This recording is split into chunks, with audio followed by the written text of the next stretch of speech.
sujet. Bac de nuit, c'est-à-dire GSP de proximité, en septembre. Merci. La parole est à Monsieur Christophe-André Frassa pour le groupe Les Républicains. Merci Madame la Présidente. Ma question s'adresse à Monsieur le secrétaire d'État chargé des Français de l'étranger. Monsieur le ministre, il est peu de dire que les Français de l'étranger ont été gâtés en matière d'annonces, de démentis ou de tweets contradictoires ces dernières semaines.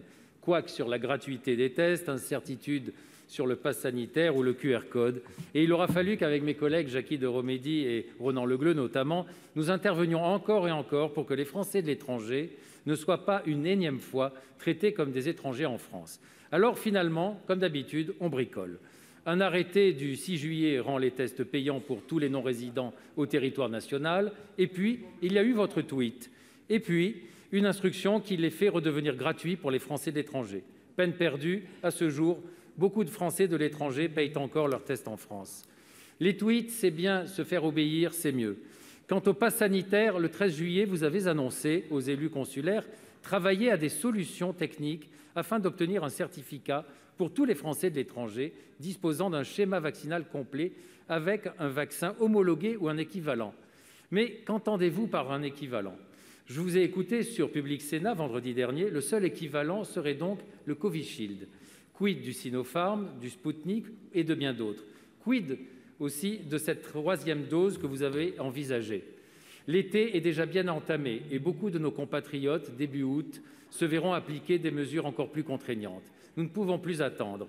Il faut des réponses concrètes, des solutions pour chacun. Alors, Monsieur le ministre, ma question est simple, vraiment simple. Quand? Comment? Allez-vous faire des Français de l'étranger des Français à part entière, pour reprendre l'un de vos hashtags?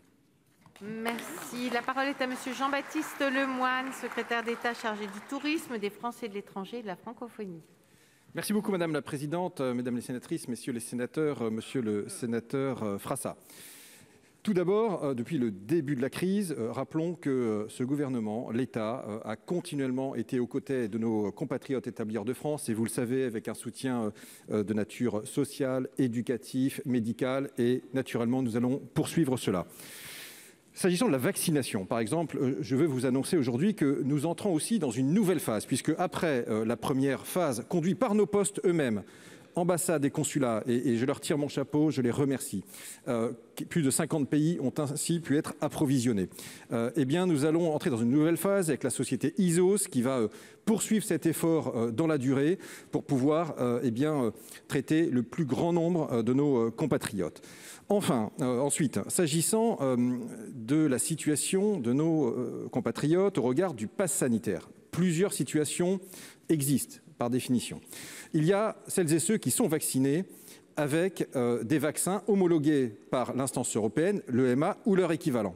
Et nous avons donc reconnu, par exemple, effectivement, le Covishield. Une grande partie de nos compatriotes en Afrique ont pu avoir recours à ce vaccin et désormais, il est reconnu ainsi qu'une soixantaine de vaccins équivalents. Donc, c'est vous dire que c'est une première réponse. Pour ces Français, eh bien, nous mettons en place, avec Jean-Yves Le Drian, une cellule au Quai d'Orsay qui va pouvoir certifier, authentifier leur certificat de vaccination et leur donner ainsi un QR code leur permettant d'avoir finalement l'équivalent du pass sanitaire sur le sol national.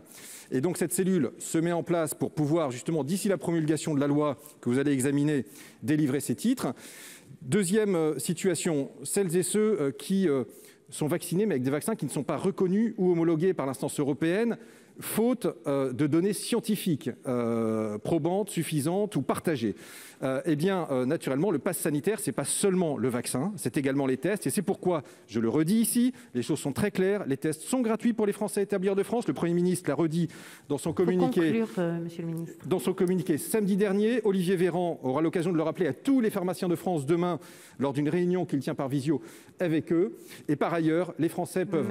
Toujours, les Français de l'étranger peuvent se faire vacciner en France. Merci, nous avons veillé à ce qu'ils soient ministre. pris en compte dans cette stratégie. Merci. Monsieur Frassa. Ministre, je vous répondrai un pas en avant, deux pas en arrière. Ce n'est pas comme ça que l'on va avancer. Les Français de l'étranger ne veulent pas de coups de com', d'instructions qui ne sont pas suivies d'effets, de promesses sur plusieurs semaines. Ils veulent du concret et ils le veulent maintenant.